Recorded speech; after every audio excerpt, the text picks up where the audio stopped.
Pour moi, je pense qu'un bon tatoueur, c'est déjà être à l'écoute et savoir éduquer la personne au tatouage. Au rôle du bon tatoueur, je trouve, de vraiment pointer du doigt, genre ouais, mais tu pourrais faire ça parce que je sais pas, t'aimes la finesse, t'aimes les oiseaux, bah viens, on fait plutôt un gros oiseau, là on fait dans 3 petits, et vraiment une plus grosse pièce qui épouse la forme. C'est vraiment être à l'écoute, éduquer les gens, je pense.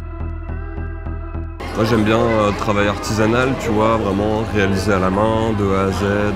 C'est une sensation assez puissante, c'est comme si tu laissais une partie de toi sur quelqu'un. J'aime bien qu'un tatouage vieillisse bien, qu'il tienne dans le temps, des belles lignes, essayer de l'espacer, le faire le plus grand possible. C'est-à-dire que finalement c'est quand même la personne qui vient faire une démarche pour s'exprimer elle, et moi qui vais donner les bons outils pour qu'elle puisse avoir un beau tatouage derrière. C'est un métier où tu apprends tous les jours. Ta formation est jamais finie. J'ai de tous les âges, j'ai déjà fait des personnes de 50, 60 ans qui font leur premier tatou. Je dirais que j'ai quand même 70% de clientèle féminine. Je pense que par exemple, quand un banquier regardera ta manche tatouée, il pourra se dire je peux lui accorder par exemple un prêt parce que ce mec-là a dépensé peut-être 3000 balles et il est digne de confiance. Un client t'en ramène systématiquement un autre si tu as fait le bon taf, minimum. Et normalement, si tu as bien fait le taf sur lui, il reviendra aussi, parce qu'il paraît que 90% des gens qui sont tatoués n'arrêtent jamais. Mes enfants adorent, ma femme un peu moins, mes parents pas du tout. Le dernier tatouage que j'ai fait, quand je l'ai montré à ma mère, elle a juste fait, mais en fait je vais peut-être m'en faire un aussi. Moi mes enfants à force ils veulent être tatoués aussi, donc c'est quelque chose qu'on passe aussi je pense à la génération suivante.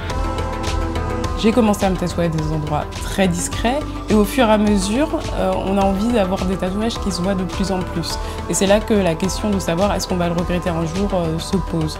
Ça suppose une réflexion. Après, on a conscience que si on veut tout se faire enlever, ça va être douloureux, ça va être coûteux.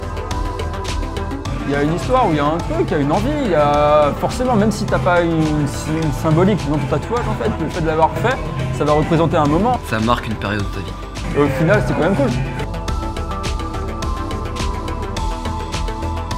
Ce qui est cool, c'est que ça permet aussi l'émergence de nouveaux tatoueurs qui sont à la base des graphistes ou des illustrateurs qui se mettent au tatouage et du coup ça donne beaucoup de richesse aussi à ce milieu-là. Peut-être qu'il y aura des nouveaux tatouages, hein, des phosphorescents, des 3D, des reliefs. À une époque c'était pour casser les règles, pour être un rebelle. Aujourd'hui c'est plus une expression artistique. Je pense que chaque tatoueur a son style. Moi j'avais pas d'idée bien précise au niveau de l'esthétisme. Donc du coup c'est vrai que j'en ai discuté avec le tatoueur qui m'a fait plusieurs dessins.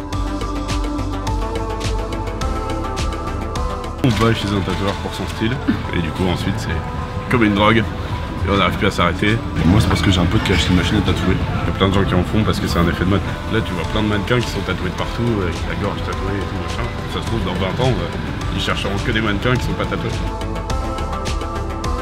C'est une mode qui a déjà une vingtaine d'années, ça revient encore au bout du jour maintenant.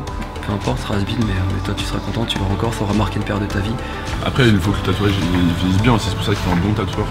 Si t'es un tatoueur de merde qui te fait des trucs de merde, après l'encre elle se diffuse et c'est dégueulasse. Il faut que ça se traite, ça se soigne et ça se retouche.